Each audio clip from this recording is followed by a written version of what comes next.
Bonjour mes chers amis, je suis Soadogo Emile, étudiant en faculté de philosophie à l'université Alassane Ouattara de Boaké en Côte d'Ivoire. Voilà.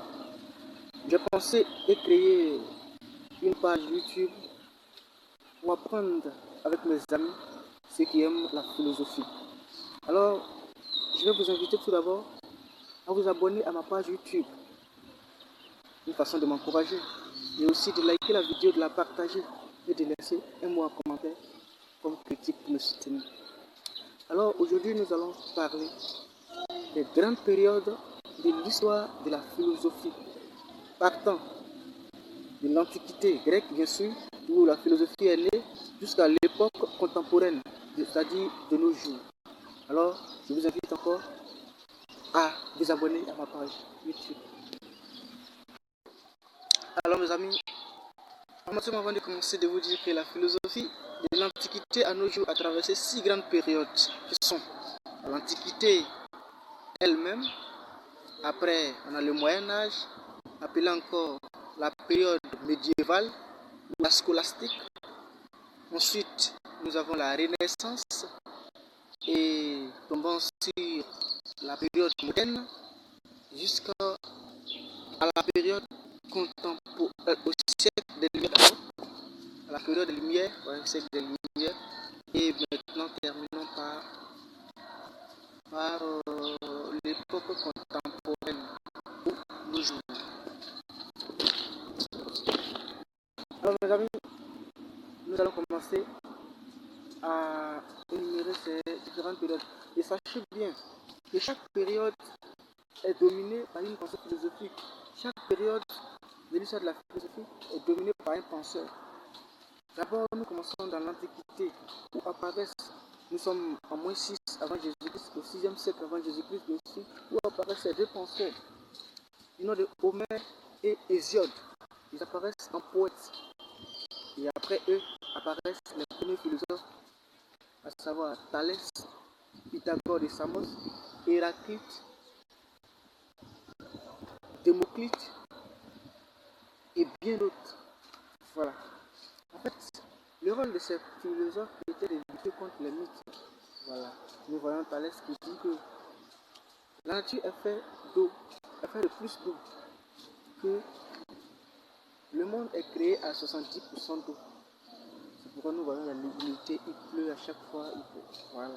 C'est ce que Thalès a dit. Alors, après nous venons dans le Moyen-Âge, Le Moyen-Âge, appelé l'époque médiévale ou encore la scolastique. Notez une chose, mes amis, la période médiévale était une période dominée par l'Église, si vous voulez, l'Église catholique. Voilà. À cette époque, la vérité était basée sur la foi. La scolastique, c'était une grande école. Et aussi, je ne vous apprends pas que le philosophe était roi en ce moment. Le philosophe était très important dans la cité, à tel enseigne qu'on prenait les enseignements du grand maître Aristote qu'on combinait à la Bible. C'est-à-dire, c'est ça qui fait la vérité à cette époque, dans la période médiévale. Donc, quand vous dites que vous êtes philosophe, que vous êtes savant et que vous venez, vous faites votre découverte, les grands maîtres vous attrapent, les prêtres, et vous font asseoir. Ils disent, d'accord, voici ce que tu as dit. Nous, on va vérifier si le grand maître Aristote l'a dit quelque part, ou bien dans la Bible, il est écrit quelque part comme ça. Et on vous prend, on regarde. Si effectivement ce que vous avez dit n'est pas en contradiction avec ce qu'a dit le grand maître, alors on vous approuve. Malheur pour vous, si ce que vous avez dit est en contradiction avec ce qu'a dit le grand maître Aristote ou bien la Bible, vous avez des affaires. Nous voyons Galilée, Nicolas de Copernic, tout cela ont été persécutés par l'église, oui. Il a été gardé en résidence surveillée, et voilà, il est mort là-bas. Voyons aussi Giordano Bruno qui s'est fait brûler vif parce qu'il a dit des choses en contradiction avec la religion. À cette période, la vérité était basée, retenue sur la foi. La scolastique, c'était l'école d'Aristote, l'enseignement d'Aristote combiné à la Bible. Très bien.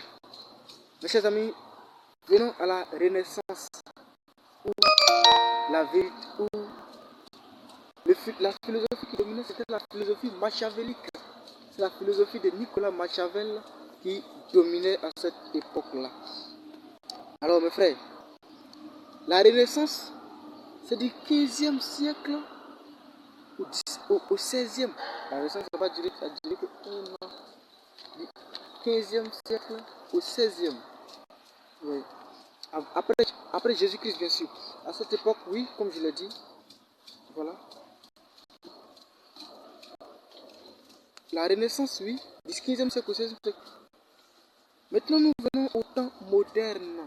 Les temps modernes, c'est les temps qui ont écoulé entre le 15e et le 17e siècle.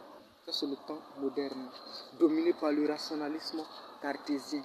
Alors, mes chers amis, vous savez que René Descartes est un grand philosophe, je dirais un philosophe incontournable dans l'histoire de la philosophie. Voilà. À l'époque moderne, il ne faut pas parler de philosophie sans parler de Descartes, le père du cogito, le père du rationalisme moderne. René Descartes fut le père, le philosophe qui a dominé la période moderne.